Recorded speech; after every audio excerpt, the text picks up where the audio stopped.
हाँ तो शो के टेंशन में हमार खोपड़ी खराब हो गए एकदम। का है ऑटोग्राफ प्लीज।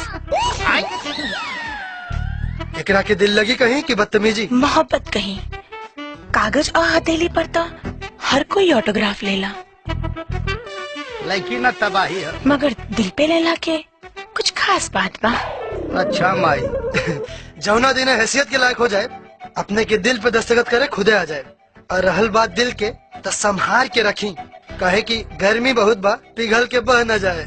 ये तो शुरुआत है दोस्त। देखिए लड़कियां कहाँ ऑटोग्राफ लेती है। अच्छा एक बेर रखता दिल पे हाथ, बिखरल जिंदगी सवर जाई।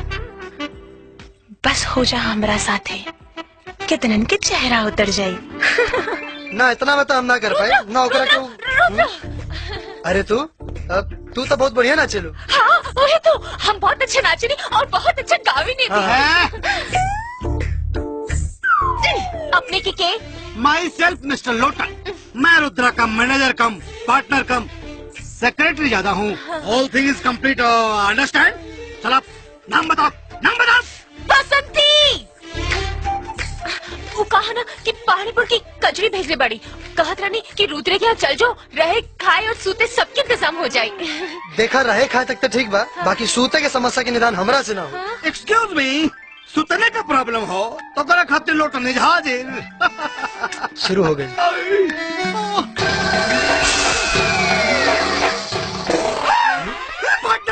अरे यार लेकिन हाँ या डाइन या मुँह देखा मुँह। चुप करा मर्दे, ऐसा भोली भाली लड़की के तो चुड़ैल बोला तारा। भोली भाली? अरे चुप रहा। अब तू बतावा समस्या का बा? हम कलाकार हैं पर अनाथ हैं।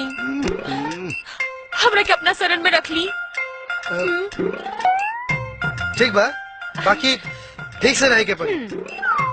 काहे कि जुग जमाना बहुत खराब बा, अनजान लड़की के घर में रखल ठीक नहीं के। घबराई मत, हम अनजान ना जान पहचान की तरह रह।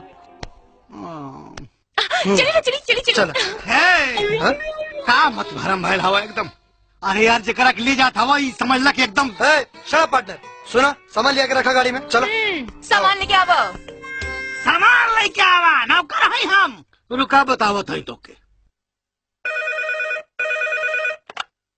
हेलो दादी लोटन बोलता नहीं? हाँ बोला लोटन। अरे का बोली, बोला खातिर कुछ बचल हो तब ना बोली।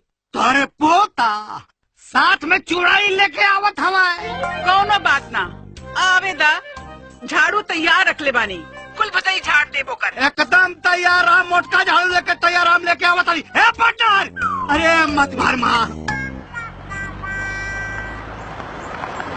ला गए घर उतरा जा लोग। कहाँ बिया वो चुड़ैल? हाँ आ जाओ दादी आ जाओ।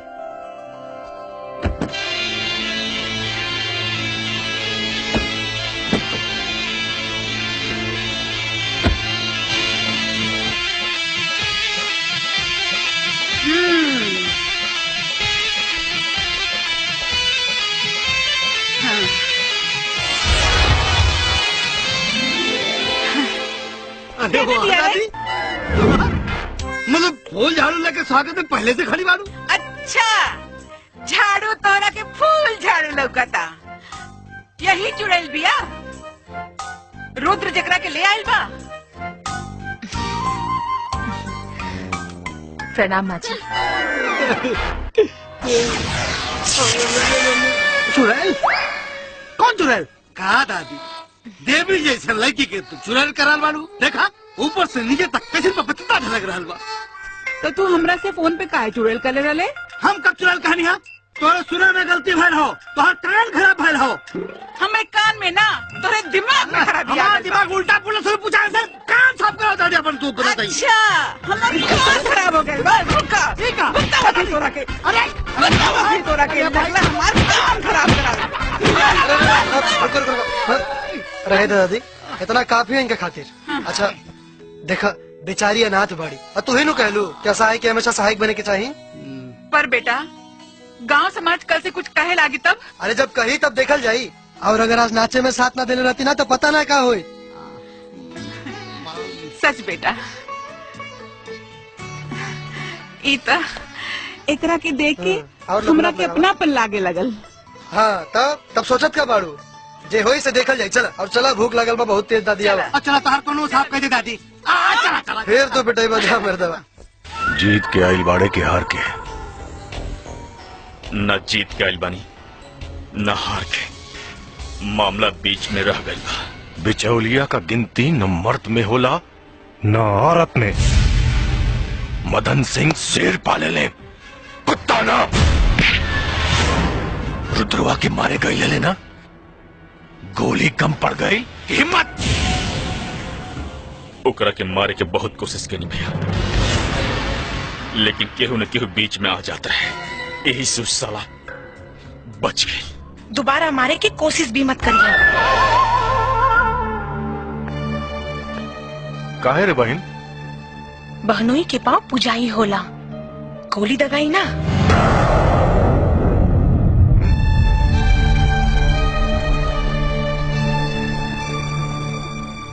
बहनोई के रे बहन?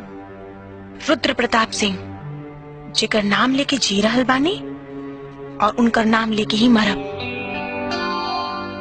फैसला बदले के तना कह बहन, कहे से कि हमरा से अलग जरूर ओकरा में कोनो बात बा,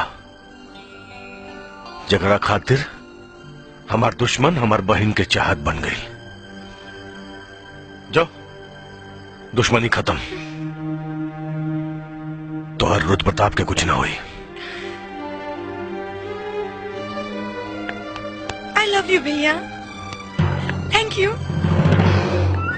राजनीति भी बड़ा कमाल के चीज होला सरकार। आदमी कब बदल जाला पते न चलेला। ये बदलाव बहन के प्यार के मजबूरी है।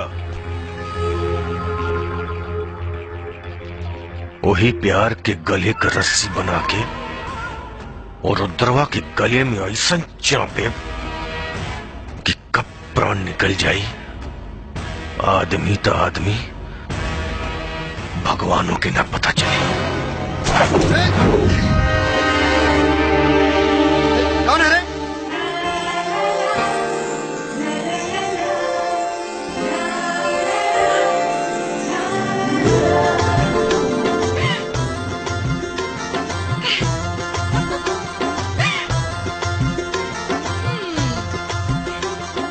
हम हाय गौरी।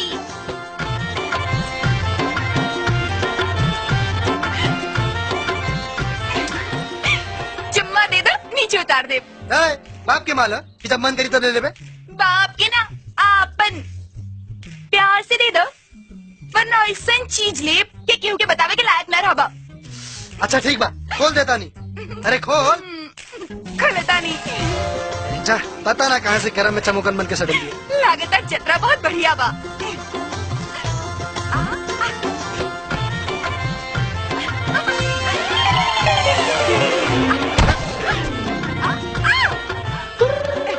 दाब चुम्मा। खाली नीचे उतारला कॉल रानी। जो हमरो नाम गौरी बा और हमार खूबसूरती के चर्चा पूरा गांव जेवार में फैलल बा। ई तो हमार पागलपन बा जे तोरा जैसन पागल के पीछे पड़ल बानी। चाही तो रोज एको तीतर फंसा सकतानी, बुझले? ई रोज दूध पिए वाली बिल्ली आज दही कैसे चाटे लागे? रुक, दही फाड़ देता नहीं। चुम्मा दे दो।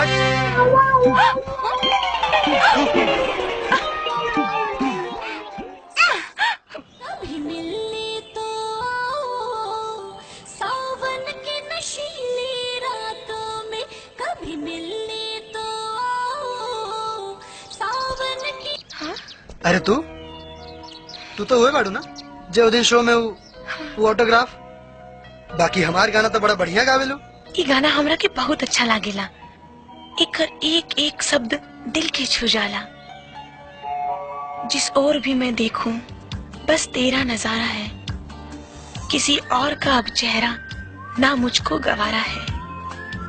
राधा किशन की दीवानी रही और हम अपनी के। अरे वो सब बीतल जमाना के बात रहे, आज के जमाना में सब नहीं हो सकता।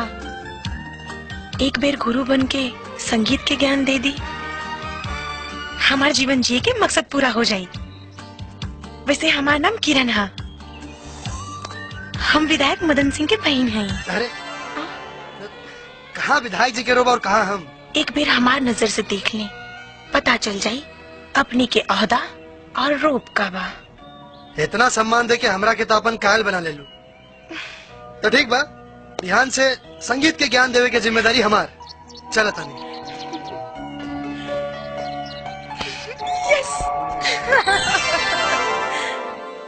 दादी ध्यान से ना, विधायक जी के बहन के संगीत सिखावा जाए के बा। अच्छा, अरे का मिल बेटी? अरे यार कुछ ना माजी। और का सिखावे जाए के बा? एक और संगीत सिखावा जाए के बा और कुछ ना। अरे भाई चल जाइए, पहले खाना तो खा ला। अब देखा माजे, लेकिन हम सुनले बानी कि वो विधायक ठीक आदमी नहीं की। आजकल तोहके कुछ ज्यादा सुनाई पड़ा था। घर के पंचायत में तन ध्यान कम दा, नाचे गाँव में जाता तू पानी पिया पानी। तो हम तो पीते हैं, पानी पिया पानी पिया। अरे ये काबिल, अरे अरे कहा रे? अरे काबिल, अरे खींचाओ भाई,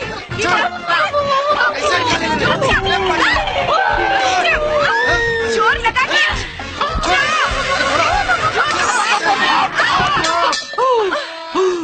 अरे भाइयों, डाइन कहीं की।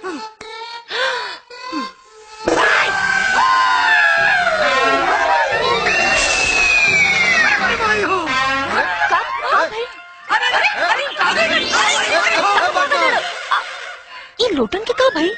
अरे 35 साल से कुंवारे बैठल बा, लगा तो जवानी के कपारे चढ़ गइल बा।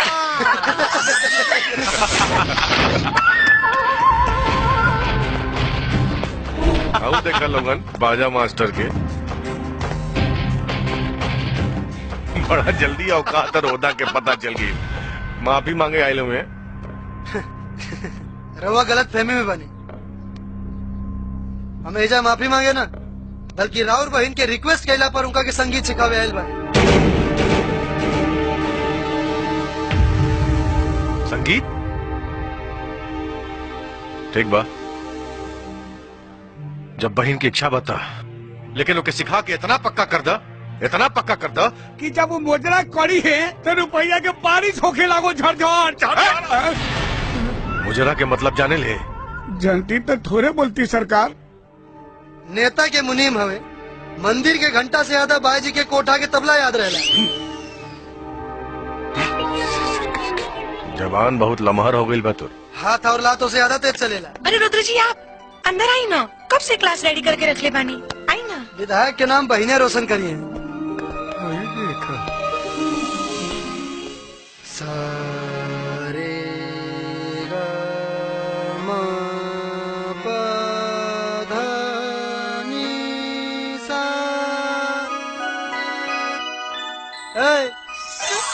है ना ध्यान दा?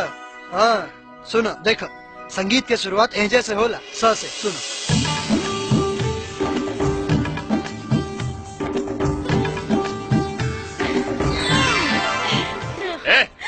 तोनी कह रहे हमनी के रुद्र गुरु जी की चेलिन बानी। हम राधा, अरे रुक्मिनी। तोहनी लोगन के देख के हमनियों के संगीत सीख के मन करता। आहा, हमनी संगीत ना सिखावेनी, नाचेनी और नचावेनी। नाचे के बाद तो बोला। अरे तो हमनी के तनी नचे में दिखा दा। निकाला मोबाइल, निकाला निकाला। अरे जल्दी निकाल, सारा जल्दी निकाल।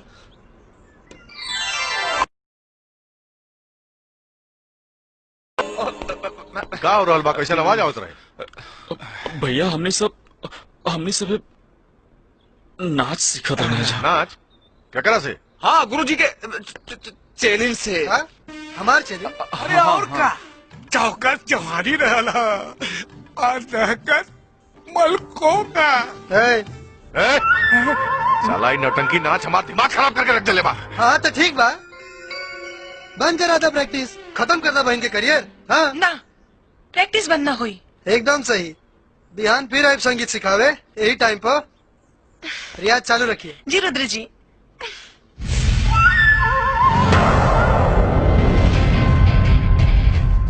ये मजबूरी के कमजोरी बूझे के गलती तो के बहुत भारी पड़ी रुद्र प्रताप।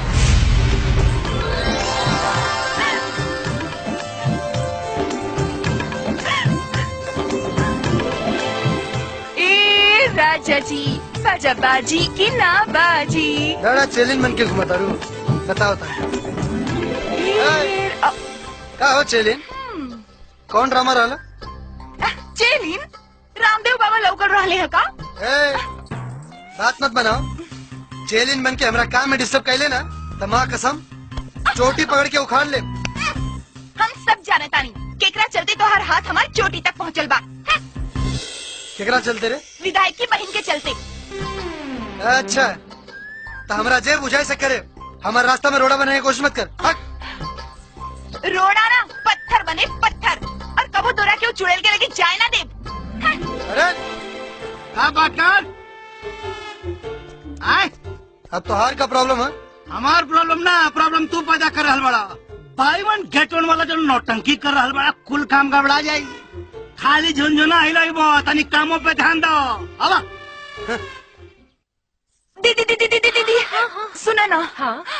हम रुद्र के पीछे जान छिड़के नहीं और वो के हमके भाभी न देवेला। हम ओकरा पीछे पागल बानी और वो विधायक की बहन के पीछे पागल बा। वो संगीत वंगीत ना कुछ और ही सिखावी जाता। दीदी कुछ करो ना कि हमसे प्यार करे लगे। एक काम करो, तो पर आग बंद करो।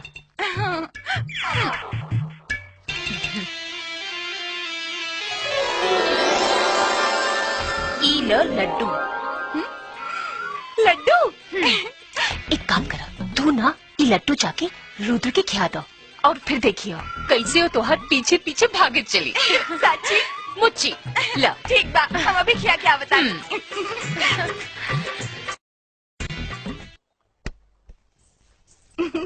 अरे वाह हमार हीरो एकदम सलमान नियन लागताड़ा।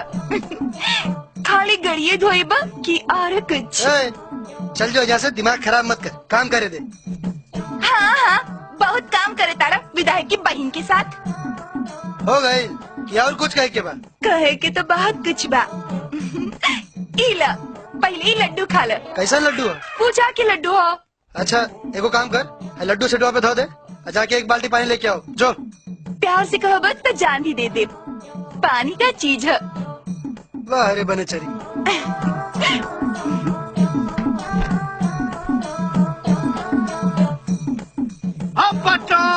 पार्टनर वेरी गुड, क्या बात है, अच्छा काम है, करिए।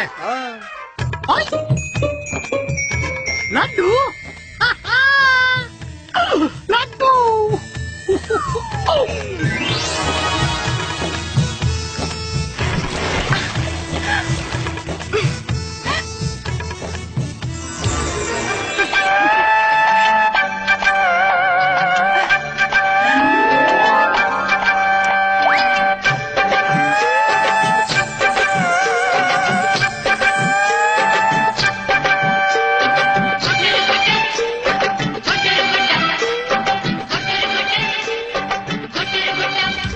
चढ़ गया ऊपर रे अटरिया पे लोटन कबूतर रे। हाँ चढ़ गया ऊपर रे अटरिया पे लोटन कबूतर रे। लड्डू तू ला लो का? हाँ का भी खा गई नहीं हो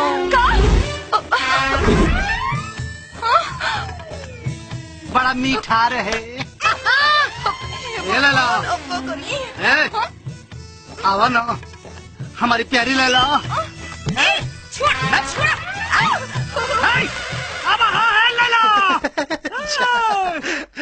आज बगलिया पड़ गई पार्टनर के फेरा में।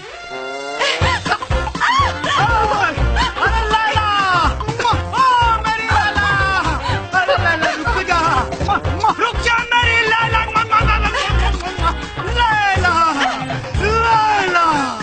लैला लैला।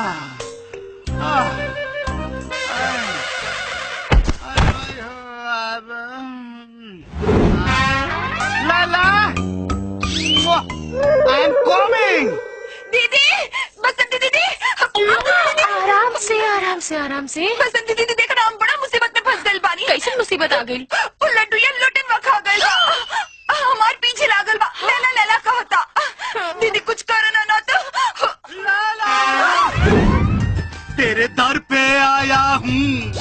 करके जाऊंगा, झोली भर के जाऊंगा या लेके जाऊंगा।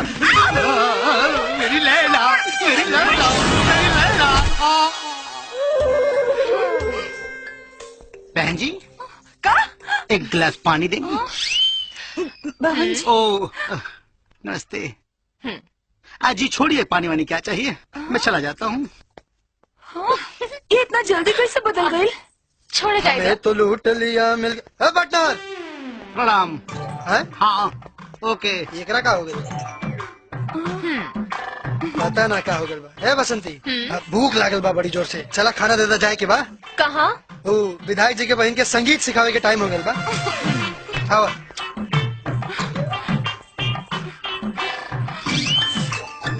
हे भगवान, ये विधायक की बहन के लकवा मार जाओ। घर में क्या हुआ? क्यों नहीं थे भैया और बाकी सब लोग क्षेत्र घूमे गई बाड़े। घर में तो सिर्फ आप, हम और ये सुहाना मौसम बा। देखो ये सब ठीक नहीं की। आपातकाल परखिए चारी, बुझला? आपातकाल में 4 लोगन के परखे के चाही, बुझला? हाँ बुझनी, एगो तोहके, एगो गौरी के, एगो बसंती के, एगो देखा पार्टनर के। अच्छा हाँ। अरे बबुआ, हाँ दादी। ये गाल में का लाल लाल लागल बा? लागल? अरे और दहलू खो पड़ी, लावा 4 मटका और डाल दा, ये दवाऊ राग लगाउले बाड़ी घर में। अरे तू चुप रहो। रहेगा पार्टनर, दादी धो ले, लाग गेल होई कहीं। लाग गल होई कि केहू लगौले बा। जब से विधायकवा के घरे जाए लगला है तो तो रंग ही बदल गई बा। चुप, ढेर दिमाग मत चाट, न तो लगाए बे कान के नीचे। दूध रोटी बनाना कुरकुर करत रहे। अरे रुद्र, काहे हल्ला होत रहे? का बताई, एगो हेने कपार फोड़त या एगो होने माथा के दर्द बनल बिया। का भाई? अरे वो लड़की हमार दिमाग खराब करके धधले बिया, और इतना बदतमीज लड़की ना आज तक कबो ना देखनी है। अच्छा बेटा, अब हम बदतमीज भी लागे लगे। कुछ ऐसा न हो जाए ना कि ओकरा दिल में हमरा नफरत पैदा हो जाए। तो दे दा दीदी एगो लड्डू बना के, सारा प्यार नफरत में बदल जाए। अब एक बात कान खोल के सुन ला, अपन बूढ़ बाबूजी के छोड़ के पूरा दिन तोरा घर में रहे नी। अगर हमरा छोड़ के केहू और के बारे में सोच ला भी तो माँ कसम अपन जान दे दे। अरे प्रभु दे दे, जा जा जो जो जो जो जो, जो अभी जो। अरे गौरी, गौरी का लगा था साचो में जान दे दी का? हाँ। हे भगवान, हे पगलिया रुक रे। हे भोलेनाथ, ये दोनों की बुद्धि दो।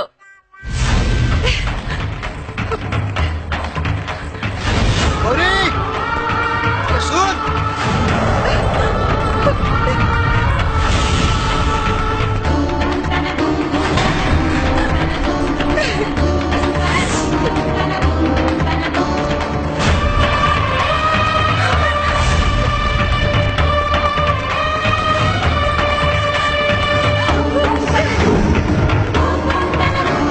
गौरी हमारी बात सुन।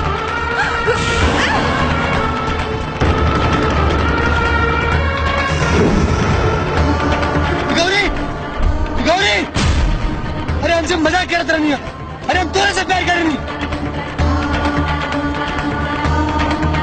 गौरी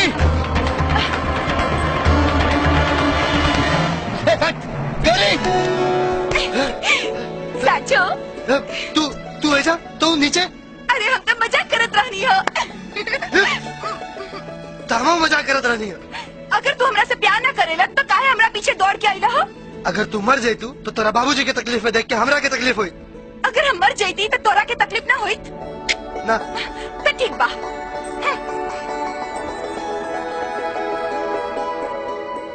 खाली तकलीफ है ना, हमहू मर जाती।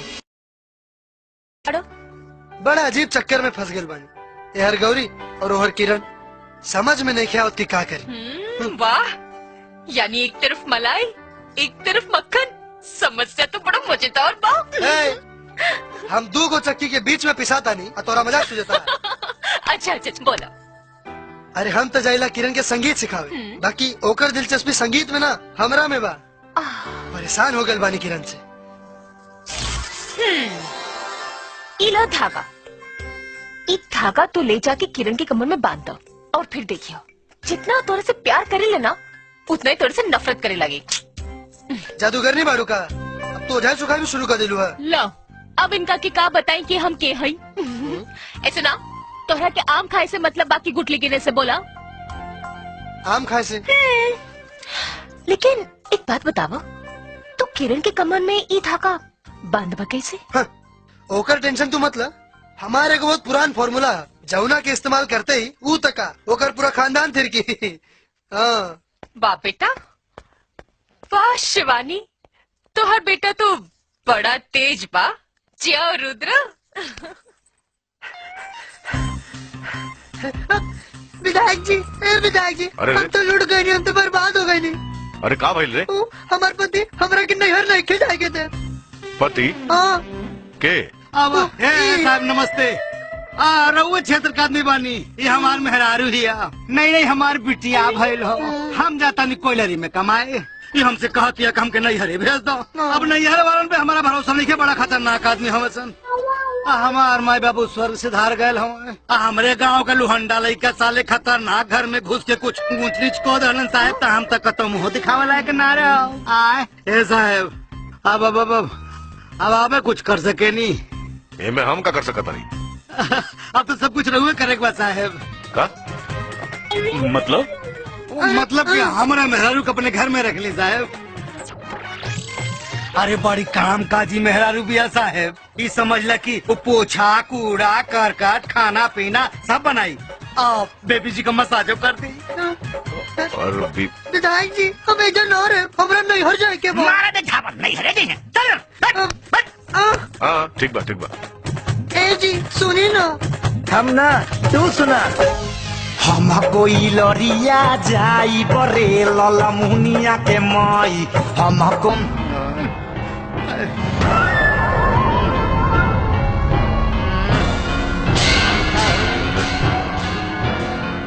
साला दो कौड़ी के नचनिया बजनिया तो हिम्मत कैसे भइल रे? भेष धारण करके हमार चौखट लागे के? चौखट हम ना, राउर बहिन लागे खातिर बेचैन बाड़ी। ये तो हमार शराफत कही कि राउर इज्जत मान सम्मान अभी ले बरकरार बा, और जकरा के बरकरार रखे खातिर हम ही धागा लेके आयल रहनी, जौना के किरण की कमर में बंधला पर ओकरा दिल में हमारा नफरत पैदा हो जाये। बाकी अब जब सब पता चलिए गई बा, तब समझा दा अपना बहन के कि हमार पीछा छोड़ देस, काहे कि हम गौरी से प्यार करें। चल पार्टनर।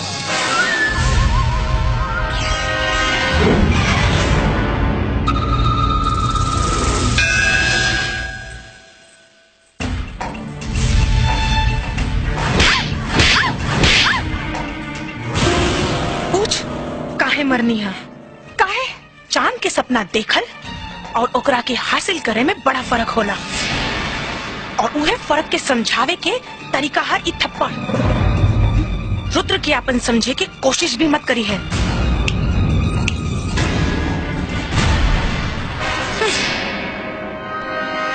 रुक।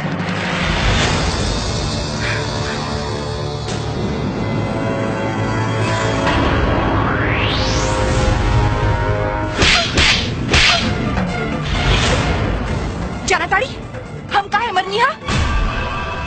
चांद से चांदनी चुरावे की कीमत है थप्पड़। रुद्र के सपना देखकर छोड़ दे, वरना अगला बेर थप्पड़ की जगह कुछ और मारे। ना कहे लायक रह भी ना सुने, बुझली?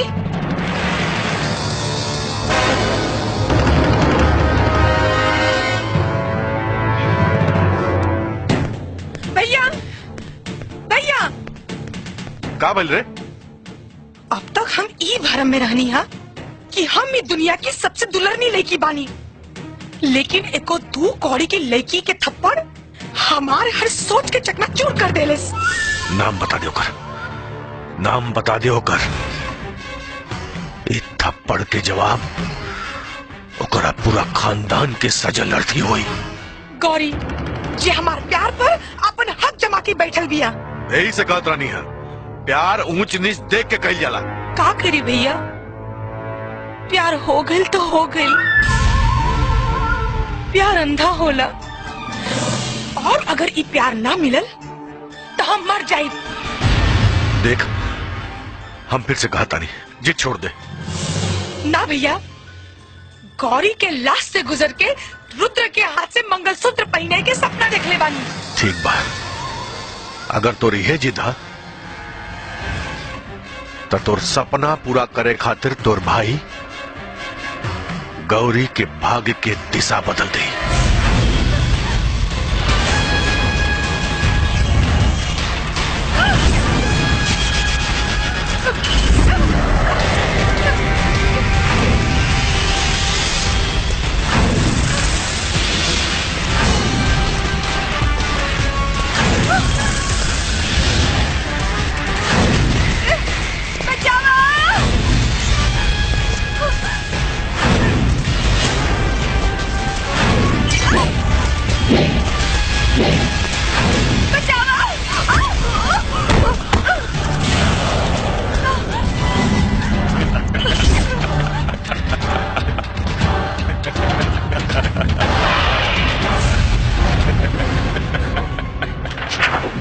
गलती से भी हाथ मत लगाइए। अगर रुद्र के पता चल गई तो हाथ के साथ ही गर्दन भी काट ली। ओहो, तो कर मजबूती नाप के बैठल बाड़ी। हमरो मजबूती नाप ले, पता चल जाए कि बड़का मर्द के बा ओ कि हम। ए, लाइन में लग जा सन, बारी बारी सबके नंबर आई। भाई हमरे बात आजा आजा, न तो हम पकड़ब ना। आजा आजा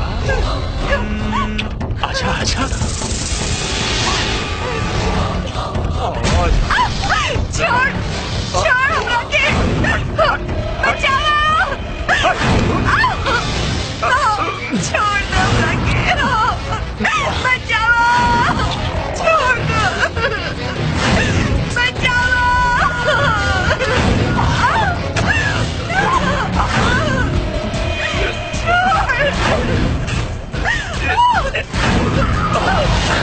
अरे ऐसे न मन गई। बचाओ बचाओ।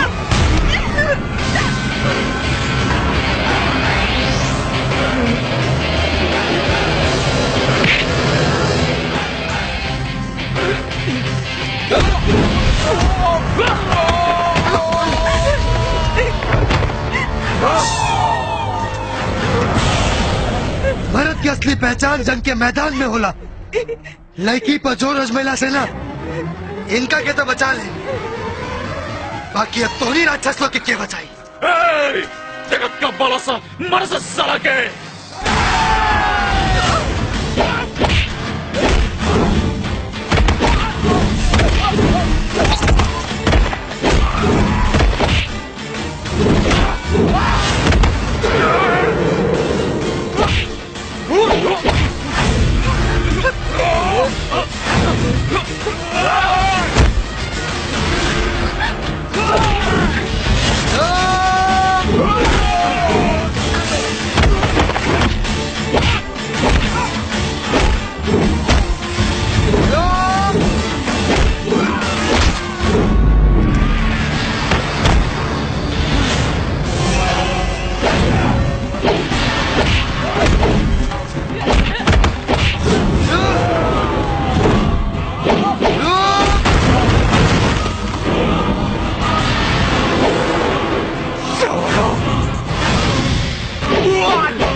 कौन है?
गौरी।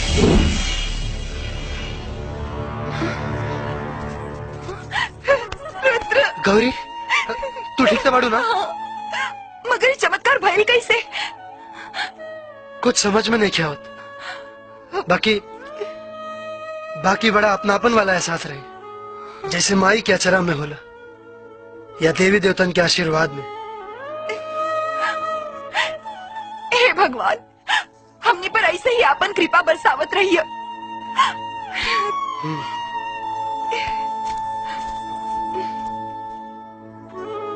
जब तक हम जिंदा बानी तोहनी दोनों पे कोनो आज ना आवे देव ना रहे तो मौसी के उत्तरदायित्व होल अपन बहन की बेटा के रक्षा कई। लड़ जाए भमकाल से, खोज निकालब पाताल से, बच न सके अब कौनो कमीना, काहे से कि आ गई बाड़ी नगीना।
से सूतलने की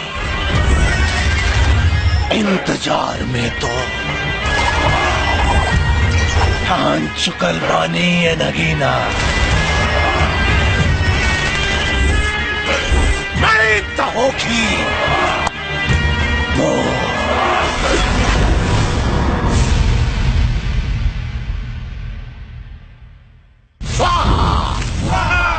नागेश्वर बाबा की गुरुदेव, आपके दर्शन से हमनी के भाग उज्जवल हो गए। अद्भुत अद्भुत ना, अद्भुत ना, भयंकर। ये प्रतिशोध की अग्नि ही नागेश्वर के माथे पे विजय तिलक लगाई। पर गुरुदेव, वो बात तो अब इतिहास हो गई बा, और इतिहास अपने आप के दोहरावेला। मत भूला तू लोग, अपमान के एक एक दाग हमरा आत्मा पे बोझ बा। और हाँ, तिरस्कार से ही पुरस्कार के जन्म होला। नागेश्वर के पुरस्कार है मणि के प्राप्ति और नगीना के असत्य के खात्मा। हाँ, अलख निरंजन, अलख निरंजन, अलख निरंजन।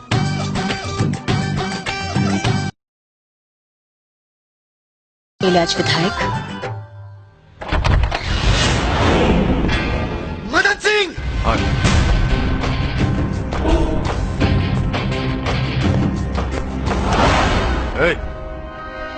आवाज नीचे। चिल्ला के या तो तू अपन कमजोरी छिपा रहल बाड़े या तो अपन जान के भीख मांग रहल बाड़े। एक तो दूर शुक्र मना तोर बहन के हाथ न मंगनी है, वरना बहनोई के पाव पुजाई में देह के बालना खाल खींच लेती। भैया,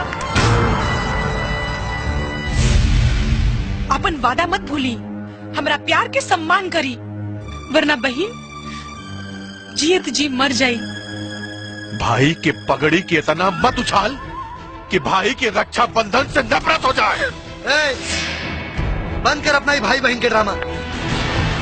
एक बात कान खोल के सुन ले, हमरा और गौरी के बीच में आवे की कोशिश कैले ना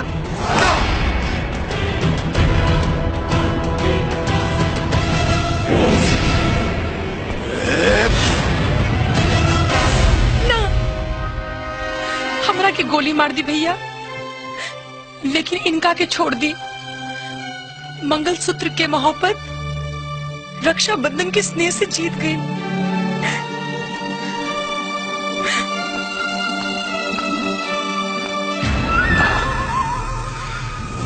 कौनो भाई के अपना बहन के इतना दुलार ना देवे के चाहिए, ना तो बहन उदंड और भाई उजाला। गौरी तू छत पे औरी का जौन आंख में हमेशा शौक और शरारत देखनी है, आज वो आंख नम बा। का बात बा?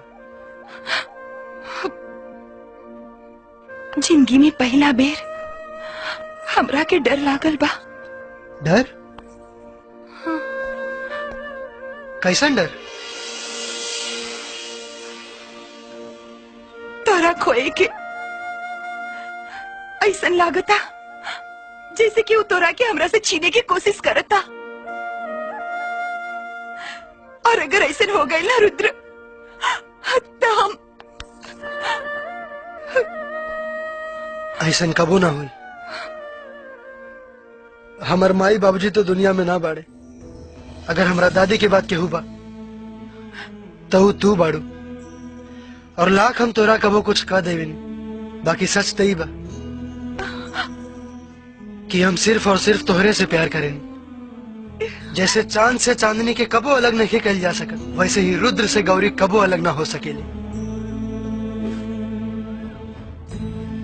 कभी खुशबू, कभी बादल, कभी दर्पण जैसा तू मेरे वास्ते है माथे के चंदन जैसा। दूर रह के भी तुझसे दूर ना रह पाऊंगा, तुम्हारे सिवा कभी किसी और का ना हो पाऊंगा। रुद्र,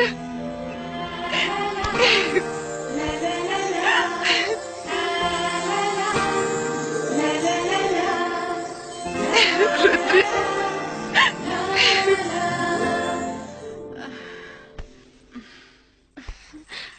माँ जी। अरे का बात है बेटी, बड़ी खुश दिखाई देत बाड़ू।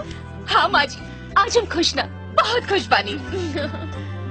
उकाना माँ जी, जब तू प्यार करे वाला लोग मिलेला तो इंसान तो का ये पूरी दुनिया में खुशी की लहर दौड़ेला। अरे केकर खुशी और प्यार का बात करल बाड़ू।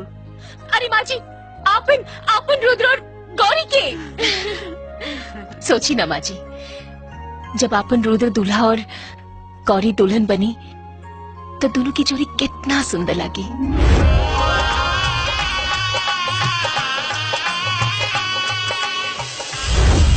हाँ ना माँ जी, सच्चो राम सीता के जोड़ी लगी। अरे परछावन तो हम ऐसा करब कि देखे वाला लोग देखत रह जाए। हाँ माँ जी, कितना सुंदर दिन हुई।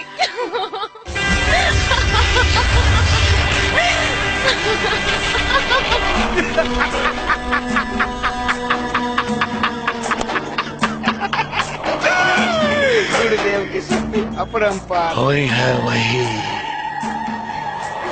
जिनागेश्वर रचिना का को करी तर्क बढ़ावई साका। नगीना, अगर तोरा हंसी के नागेश्वर मिलाप में ना बदल दहलसना, तामऊ महादेव के चेलाना।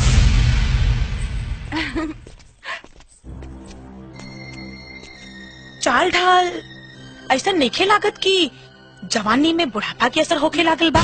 का हो का कहेगा जाता बाबूजी तू आगे चला, हम अभी आवतानी।